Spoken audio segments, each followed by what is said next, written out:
Hi guys, so I haven't been YouTubing in that way for a few weeks now and I wanted to try it again. I just need to, sit down basically. Um yeah, this bedroom is like very OG from, middle school I guess. I haven't been filming it here at all and I just wanted to try it out because it looks really cool. But again, the light is like really disturbing me, like how it is here in this room. There's no good light at all, and if you know, November is never a good time to film with daylight at all, so this is what you get, I guess. Okay, so what I wanted to talk about is basically something that I really wanted to share with you when it comes to relatable things as an influencer in that way. So basically, it has to do with two major platforms like Instagram, for example. I mean, you can also have Twitter if you want to, and YouTube. It has to do with how you influence people. So basically, it's not something like, it probably was a concept that, the market wanted to share with everyone, or some public figures came up with the concept and wanted to create it, I guess. I don't know if it's out of the general market or some public figures who decided to try it out and see how it goes. Then they, you know, stashed a lot of wealth, I guess, a lot of money in specific people to make pillars of interest. They call them influencers way later. And I mean like the time like when it all started, like 2000. I mean, if you want to count YouTube, it's sooner than 2012 because it started way earlier, like 2006. But if you want to add to Instagram, then it's supposed to be like 2015, maybe sooner. So you know, let's just go with Instagram just because of it. But if you want to count YouTube, again, it's supposed to be 2006, 7 ish, So, what I want to touch upon is like how they came up with the concept of influencing people with normal people instead of with public figures, since apparently they didn't draw out a lot of interest at all for some reason. I don't know, it's just funny. And why I wanted to do it because like right now I see like how the market and the brands are trying to influence people the same way influencers have been influencing people all those years up to this point. So it's just like they want us to flex in a different way, but I didn't know how, and I let other people flex for them. Like I don't know, if you're Cleopatra and you're not sure if you know the food you're getting is good enough, you let someone else eat it for you, and if they say it's good, then you're gonna eat it as well. It kind of looks like that, basically. This is how they decided that it kind of flex good with the audience. And for me, it's just interesting. Oh my god, look at those blurs in the background. I mean, the light is so awful in this one. I'm just gonna change it at some point. I'm sure I'm gonna find something. Um, and you know, so basically, it's because yeah, I can see like the general market. So basically, huge brands who wanted to target like platforms again that influencers have been using all those years. Again, like Instagram or YouTube for that reason. But I want also to talk about how influencers are just going for the mainstream way to influence people, and nowadays it's with a lot of engagement. I mean, nowadays, I mean, since 2017, I guess, even sooner, with a lot of comments and a lot of shares if they have still shares going on. So it has to do with how the general audience is receiving your content, and this is how, of course, I don't mean views only or likes only, it's just the general concept of engagement.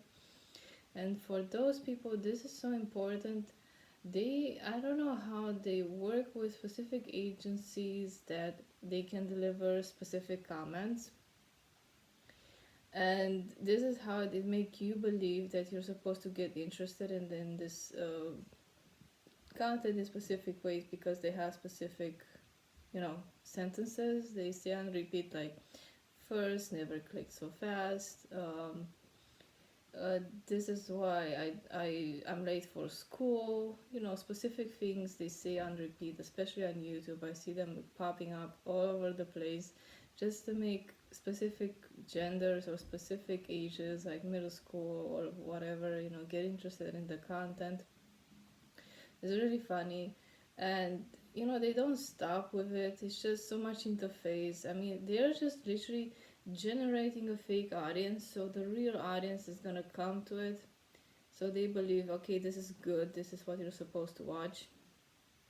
I mean, right now I'm just watching a lot of Pokemon walkthroughs because I'm a fan of the Pokemon brand. I've been playing it, you know, since OG times, like since, you know, Blue and Red came out, those OG times. So for me, watching a walkthrough for YouTube on Pokemon, it's just normal because I'm knowing the brand.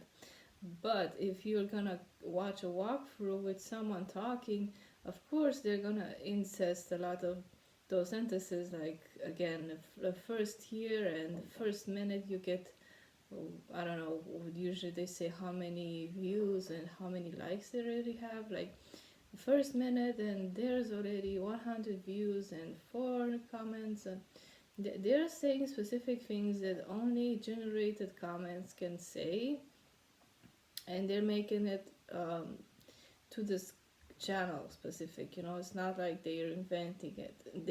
They making it like they are so invested in it, and this is like so amazing how far the technology has gone, because you can literally create the content for the comments, so the engagement is so specific and so personalized, and it's been generated so fast, so you can imagine how fast those people are working in the back end to write it for you. I mean, this is so amazing. So this is what I wanted to point out. This is how YouTubers basically, and influence in general, have been doing it since OG times, since, you know, they started out creating this fake engagement for a fake audience. And of course the new audience who liked the attention also joined in, because, you know, if you never get a like or a view, there are people that are never gonna click on it, because people are getting super scared to even like something. And this feeling of not seeing someone else doing something in that way is always gonna scare your audience away for some reason, because they are not here for you. I mean, they're never here for you. I mean, I can tell you as a creator, they're never here for you. They're here for your content and how good it is, not for you. So let's just put it out there, because apparently this is like a thing of being a creator. You understand it's never about you, it's about just your content and how you're putting it out there. So make it over polished here, and you know, you're gonna shine basically. So yeah, so that was basically the thing I just wanted to point out. And you know, let's just admire this wonderful wall here. These are basically OG paintings, I mean drawings we collected while we were traveling, like even in middle school when I was traveling with my parents a lot. So yeah, this is basically from Germany, this is from Barcelona, this is Rome, again from Barcelona, Milan. I never was on that trip, only my mom was, I think. This was again from Barcelona, I don't know this one. This one I think is Germany again. And you can see a lot of Germany OG things, like that one also was from Germany, and you can see the whole wall is with those area. As I mentioned, like we were in Germany for a few years, so even that one. But I think this one is from Köln, not from the Germany part we were in. And it's supposed to be with Paris, I think, some of them, but I don't know which ones. I don't think we got something, because only my dad was in Paris for that time, and I don't collect them. I mean, I'm so I'm not invested in this type of thing, but you know, as a background, you know, it looks okay for for your attention's sake, I think this is really interesting. And for my background, at least, I mean, it's so relatable because I grew up with it. So basically, I know this world so good. I don't mind doing a second video on this background still, just commenting on this.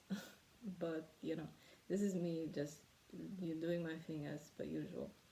Okay, so I hope you enjoyed this short review on influencers versus how brands are kind of doing the same thing. I mean, they have this specific touch on it. Um, how they generate engagement is not literally the same way, but it's going in the same direction still. I mean, this is how I see brands kind of wanna predicting the market with what they're doing, but they're just trying to be an influencer.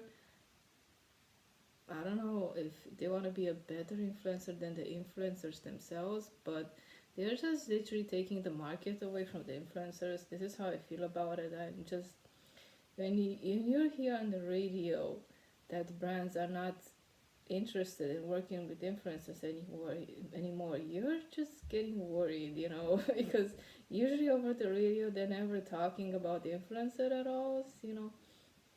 So if you hear this type of announcement over the radio, you're like, okay, so this is official. Brands are taking over brands, like how the general market has been doing ads since forever. But we're just gonna see if this is gonna be a thing like for now, or just gonna change it again into something like where influencers can be useful again. Who knows? So yeah, this is basically what I want to touch upon. I hope you like it, and I'll talk to you soon. Bye.